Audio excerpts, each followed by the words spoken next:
এই মাছটা আপনার ধরতে গেলে আমাদের এখানে যারা আমরা মাছ ধরি, আমরা যারা পিঁপড়ার ডিম দিয়ে মাছ ধরি, পিঁপড়ার ডিমের ব্যাপারে কথা বলার আগে আপনাদের একটা কথা বলি। 18,000 মাকলুকাত আল্লাহ পাক তৈরি করেছে, সব কিছু মানুষের জন্য তৈরি করেছে। মানুষকে বলা হয়েছে সৃষ্টির সেরা, শ্রেষ্ঠ।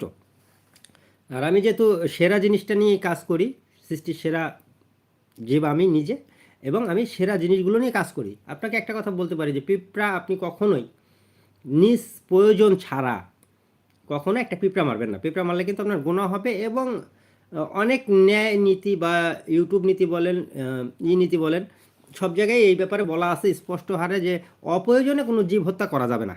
ঠিক আছে, এই জিনিসটা আপনার মাথায় রাখবেন। এখন আমরা প্রয়োজনে মাছ ধরি, এই ক্ষেত্রে আমি আপনাদের বলতে পারি যে আপনার পিঁপড়া নিয়ে যদি আপনারা কখনো পিঁপড়া দিয়ে মাছ ধরেন, আপনাদের নিয়ত থাকতে হবে যে আপনারা পিঁপড়া দিয়ে যখন মাছ ধরছেন একটু নিয়ত করে যান যে আপনি খাওয়ার উদ্দেশ্য, অপচয় করেন না, নষ্ট করেন না। পিঁপড়া বেঁচে গেলে এটাকে শুকায় রেখে দেবেন এবং এটা ফেলে দিবেন না।